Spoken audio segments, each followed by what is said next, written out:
100년 수명을 목표로 한 장수명 주택을 개발하게 되었고, 있는 것은 바로 그 건축 구조에 있습니다.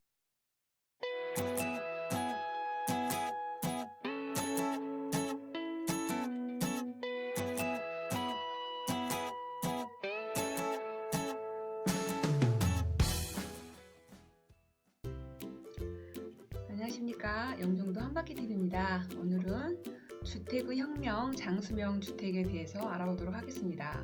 지난 9월 세종시에서 일명 장수명 주택의 준공식이 열렸습니다. 수명이 30-40년에 불과한 기존 주택과 달리 100년을 거주할 수 있어서 장수명 주택이라 불리는데요. 우리나라 장수명 주택 산업에 대해서 알아보도록 하겠습니다. 장수명이란 말 그대로 수명이 긴 주택을 말하는데요. 우리나라의 경우 일반 아파트는 입주한 지 10년이 넘으면 구축, 30년이 넘으면 재건축 대상이며 평균 수명은 약 40년 정도라고 합니다. 이는 유럽과 같은 선진국의 절반 정도밖에 되지 않는데요. 그래서 재건축에 드는 비용과 시간을 줄이기 위해서 100년 수명을 목표로 한 장수명 주택을 개발하게 되었고, 지난 9월 세종시 다정동에 장수명 주택 실증 단지인 세종 블루시티가 들어섰습니다. 그래서 우리나라의 첫 장수명 주택 사업의 첫 발걸음을 시작하였습니다. 장수명 주택은 기존 주택들과 달리 오랜 수명을 유지할 수 있는 것은 바로 그 건축 구조에 있습니다. 지금까지 건축되었던 기존 아파트들은 외벽과 벽체를 모두 콘크리트로 튼튼하게 지어 벽돌 구조로 설계되었는데요.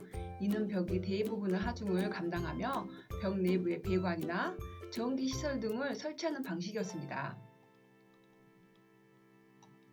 따라서 배관이나 전기 설비 등을 교체하기 위해서는 벽을 뜯어내야 하기 때문에 공사 비용 및 시간 부담이 컸고, 또 오래된 벽의 경우에는 하중을 견디지 못해 무너지는 경우도 있었습니다.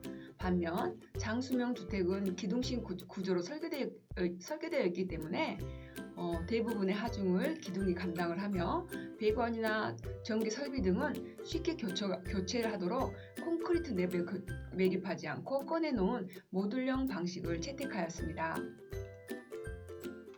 즉 배관이나 배선 등의 문제가 생기면 기존의 아파트보다 쉽게 수리할 수 있다는 건데요. 이처럼 장수명 주택은 쉽게 고쳐쓸 수 있다는 큰 장점이 있습니다. 기존 주택은 유지 보수 비용이 컸을 뿐 아니라 철거 재건축하는 데 드는 비용이 큰데요. 장수명 주택은 고쳐쓸 수 있기 때문에 유지 보수 비용을 부담을 줄일 수 있고, 주택을 빠르게 노후화하는 문제를 해결하는 데 큰 도움을 줄 수 있을 거라는 기대입니다. 실제로 분석에 따르면 장수명 주택에서 거주할 수 있는 개인 생애 주기 비용을 최대 18% 줄일 수 있으며, 환경적으로는 온실가스를 17%, 건설 폐기물을 약 85%까지 줄일 수 있는 것으로 분석되었습니다. 다만 장수명 주택은 기존 주택에 비해 건설하는 데 드는 비용이 높다는 단점이 있습니다.